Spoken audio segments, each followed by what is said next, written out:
At his peak, Neymar wasn't just unstoppable. He wasn't just breaking ankles, he was defying reality. Because what if I told you he didn't peak once, not even twice? Neymar reached 3 completely different levels. Each one has its own era. Each one a version of football the world had never seen before. This is not a story of one prime. It's the story of a man who ruled 3 different worlds of football, each time reinventing himself, each time redefining what talent actually meant. At his peak in Brazil, Neymar didn't look like a prospect. He looked like someone who had already completed a career. His story begins in Sao Paulo, in a neighborhood where football wasn't a hobby, it was a matter of survival. His family lived on tight margins, and his father, Neymar Sr., a former pro himself, became both coach and protector.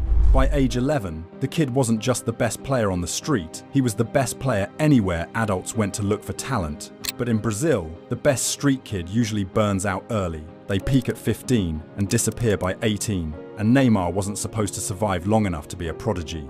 At 13, Real Madrid sent scouts to Brazil, watched him train, watched him dribble through kids like they were holograms. Right after, they flew him to Spain for a trial. He passed it, the deal was ready, the contract was on the table. They were ready to sign him for 58 million euros, which, for a teenager in 2006, was unheard of. But here's the part nobody ever sees coming. Every player from South America dreams of Europe, yet he rejected the dream. He said no. He went back home, back to Santos, back to where he wanted to rise on his own terms. And once he returned, everything accelerated. In 2009, at just 17 years old, he made his senior debut. He didn't ease into professional football, he sliced through it. 14 goals in 48 matches. For a teenager, those numbers weren't promising, they were alarming. Teenagers don't dominate men, not in Brazil, not in the league of elbows, tackles, and broken shins. Neymar didn't adapt to the league adapted to him. Then came 2010, the year he stopped being a prodigy and became a force. 14 goals in 19 Paulista matches, 42 in 60 across the entire year. By this point, the question wasn't, is he special? It was, is he too good to stay in Brazil? By the time he turned 18, he was already being chased by Chelsea, West Ham, and half of Europe. By 19, he had a Brazil debut, and by 20, he had something players take entire careers to chase: 100 career goals. At 20 years old, playing in Brazil's top flight. Most players don't score 100 goals in their entire careers. Neymar did it before he could legally drink in the US. But nothing defines this era more than the 2011 Copa Libertadores, the tournament Santos had not won since 1963, the days of Pelé. Neymar didn't treat it like a burden, he treated it like destiny. 6 goals on the road to the final, 9 goal contributions in 13 matches. And in the second leg of the final, in front of a stadium packed with banners of the past, Neymar created a new one. One touch to settle, one touch to guide it into the corner. A goal that ended a 48-year drought and announced him not as the next Robinho or the next Ronaldinho, but as Brazil's next great hope. And just like that, he ended a drought older than his father. That same year, he won the Puskás Award for a goal that looked like a tribute act to prime Barcelona. He made the Ballon d'Or top 10 while still playing in South America. He became South American Footballer of the Year twice, beating global icons like Ronaldinho. And just when you thought Neymar couldn't burn hotter, came the 2013 Confederations Cup. 5 games, 4 Man of the Match awards, 4 goals, 2 assists. And in the final, against peak Spain, the tiki-taka empire, he didn't just perform, he dismantled them. The tournament belonged to him from start to finish. But here's the thing, prior to that game, Spain had not lost a competitive match in 29 games. Neymar broke them in 45 minutes. This was Neymar as Brazil's golden child, the street king who became a continental superstar, a player who dominated a country, a continent, and a national team before ever kicking a ball in Europe. Neymar had unlocked a level, but this version of Neymar existed in a world built entirely around him, a kingdom that worshipped his talent. The real test was coming next. What happens when the king leaves his castle and walks straight into Messi's? When Neymar finally left Santos in 2013, the world already knew what he was. Europe was waiting to see what he could become. Barcelona paid €57 million to bring him into a team already owned by Lionel Messi. Everyone expected him to quietly grow beside the greatest player to ever play the game, because that's the unwritten rule in Barca. When you join a team with Messi, you orbit him, you don't challenge his gravity. But from the moment he landed in Spain, Neymar's trajectory didn't slow, it sharpened. His first season wasn't explosive, but it was productive. 30 goal contributions in 41 games. He wasn't the star of Barcelona yet. He wasn't supposed to be, but he was learning the rhythms of La Liga, learning the tempo of Guardiola's inheritance, and learning how to play in a system where he wasn't the center of attraction. Then came Brazil, the World Cup on home soil in 2014. The expectations of an entire nation on his back, and why not? He was the last true Joga Bonito.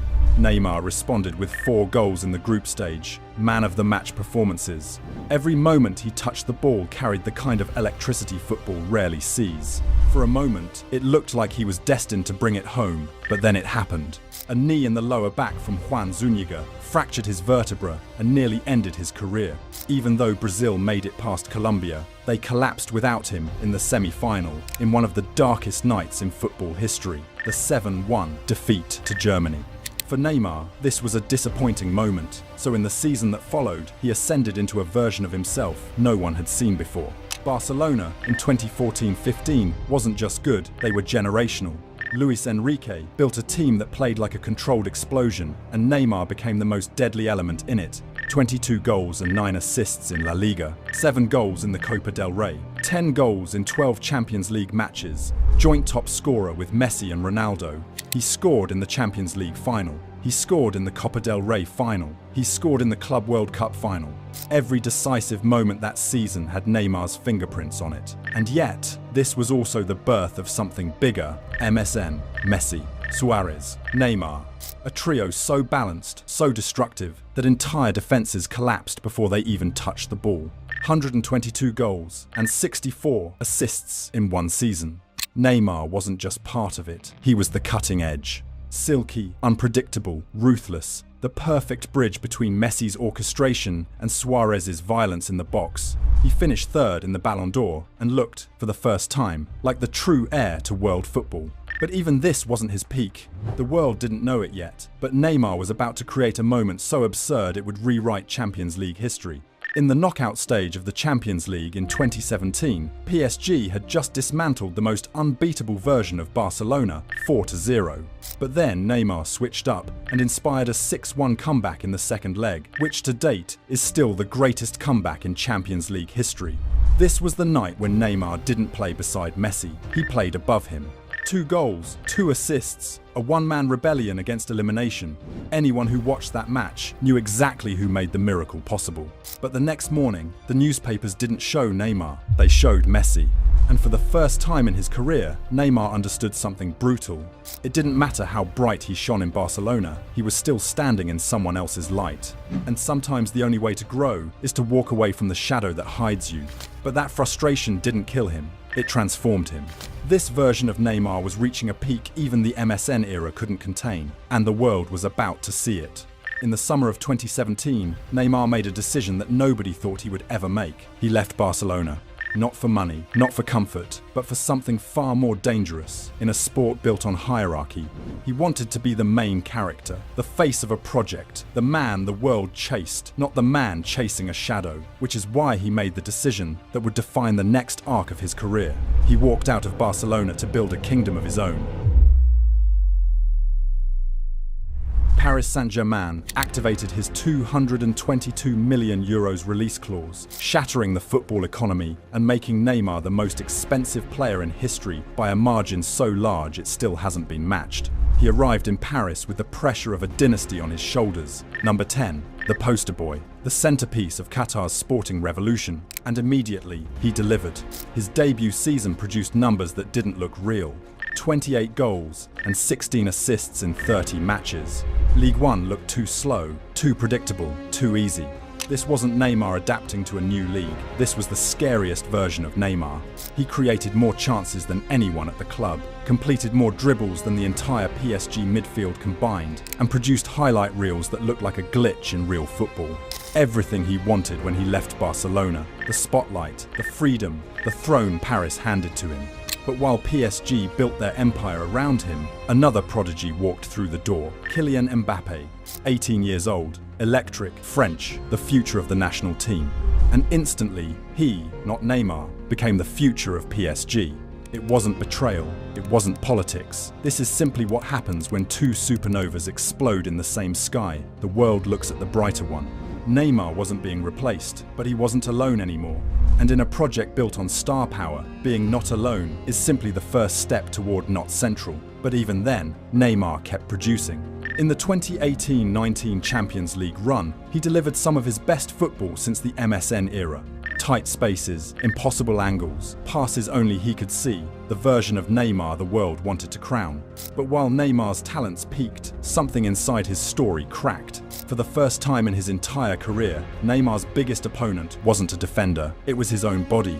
Between 2017 and 2020, he suffered 3 metatarsal fractures, 2 ankle ligament tears, a rib fracture, endless muscle strains.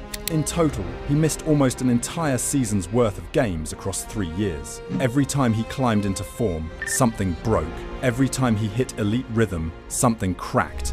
The world saw the talent, Paris saw the star, Neymar felt the fragility. But even through all of this, when he played, he dominated. Like in the 2019-20 Champions League, when PSG finally reached the final. During this run, Neymar wasn't just good, he was sensational.